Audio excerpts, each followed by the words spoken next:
বড়দিন উপলক্ষে বৃহস্পতিবার দুপুর 12টা নাগাদ দক্ষিণ কলকাতার চেতলা অগ্রণী ক্লাবে আয়োজিত অনুষ্ঠানে হাজির হয়ে কেন্দ্রীয় সরকারের বিরুদ্ধে কড়া ভাষায় আক্রমণ শানালেন রাজ্যের মন্ত্রী ও কলকাতা পুরসভার মেয়র ফিরহাদ হাকিম। উৎসবের আবহে ধর্মীয় সম্প্রীতি ও সামাজিক ঐক্যের বার্তা দিলেও সমসাময়িক রাজনৈতিক প্রসঙ্গে কেন্দ্রের ভূমিকা নিয়ে তীব্র অসন্তোষ প্রকাশ করেন তিনি।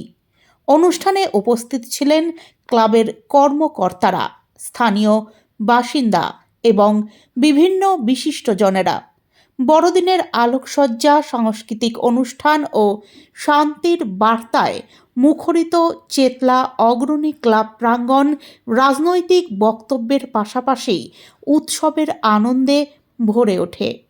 যারা বিজেপি শাসিত ডবল ইঞ্জিন, তারা ধর্ম অন্ধতাকে পথে এমন এগিয়ে যাচ্ছে যে যেখানে মানুষে মানুষে বিদ্বেষ সৃষ্টি হচ্ছে। বিদ্বেষ সৃষ্টি হবে না। আমাদের বাংলা হচ্ছে চৈতন্য দেবের জায়গা, যেখানে আমরাও বলি মেরেছ কলসির কানা, তাই বলে কি প্রেম দেব না। তাই আমরা ভালোবাসা, প্রেম এসবে বিশ্বাস করি, ওরা ঘৃণায় বিশ্বাস। বলছি 26শে জানুয়ারি যেটা মূলত বারবার টার্গেট হচ্ছে, এবারও ট্যাবলো বাদ দেওয়া হচ্ছে, মনীষীদের ছবি দেওয়া হচ্ছে বলে এবারও ট্যাবলো বাদ পশ্চিমবঙ্গের। ওরা ট্যাবলো বাদ দিতে পারে, পশ্চিমবঙ্গের অগ্রগতি, পশ্চিমবঙ্গের মনীষীদের যে দেশপ্রেম, সেটাকে বাদ দিতে পারবে না। শুভেন্দু অধিকারী বলেছেন, এই যে মমতা বন্দ্যোপাধ্যায় ডাব্লিউবিসিএসদের সঙ্গে বসছিলেন, তিনি বলছেন এইভাবে প্রভাবিত করতে, প্রলোভিত করতে এবং তাদের উপর এসআইআর ভাবে প্রভাবিত করতে চায়। কে কি বললো তাতে কি যায় আসে না। আমাদের হেড অফ দি স্টেট, আমাদের স্টেটের যারা কর্মচারী আছেন, তাদের উৎসাহ সবসময় দিতে থাকবেন এবং দ্বিতীয় দেওয়া উচিত। তার কারণ কর্মচারীরা যারা আমাদের কাজ করেন, তাদের উৎসাহ দিয়ে আমাদের মানুষের জন্য ভালোভাবে তাদের আরো যাতে সেবা হয় মানুষের, সেটা দেখাটাও একটা হেড অফ স্টেটের কাজ, এবং সেই কাজটাই মুখ্যমন্ত্রী মমতা ব্যানার্জি করছে। দূর ছাড়েন না, নাচতে না জানলে উঠোন বেকা, সব ব্যাপারে খুদ বার করছে, কারণ জানে যে নিজেও হারবে। যারা জনসংখ্যা নিরিখে হাওড়া পুরসভার ওয়ার্ড বাড়ানো হচ্ছে, এটা যদি বলেন একটু।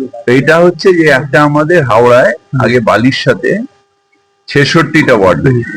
তারপর দীর্ঘদিন যখন এই বিলটা আটকে ছিল গভর্নরের কাছে কয়েক বছর, এই জন্য হাওড়া পৌরসভা নির্বাচন করা যায়নি। সেই সময় আমরা আবার একটা বিল আনি, যেটাতে হাওড়া পৌরসভাটা ইটসেলফ 66টা করি। পরবর্তীকালে এই গভর্নর এসে কিছুদিন আগে বিলটাকে আবার পাঠিয়ে দিয়েছেন। তাহলে একটা বিলে 50 হলো, আবার আরেকটা বিল অলরেডি 66 হয়ে গেছে। এই বিলটা যেটা পাস হলো, সেই বিলটাকে আমরা মানে ইয়ে করলাম, কি বলো ওটাকে, রিডিম করলাম। তাতে কিছু সুবিধা না, কিছু সুবিধা না, আমাদের আইনটা হয়ে গেল। এরপরে নিশ্চিত হবে আমাদের, এখন তো ইলেকশনের আবহাওয়া এসে গেছে, এতদিন গভর্নরের জন্য আটকে ছিল, এরপরে ঠিক টাইমে হবে। তো নাম আছে, কোনো অসুবিধা হবে না? ফর্মে তো 2 লক্ষ প্রায় নাম আছে, শুধু হাওড়াতে কোনো অসুবিধা নেই। ফাইনাল হিয়ারিং এর পরে সব মানুষের নাম যদি না থাকে, তাহলে আমাদের লড়াই শুরু হবে।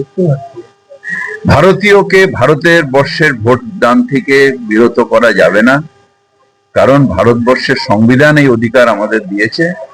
কোনো ইলেকশন কমিশন এটা কেড়ে নিতে পারে না। সেই ইলেকশন কমিশন যতই বিজেপির কথাই চলুক।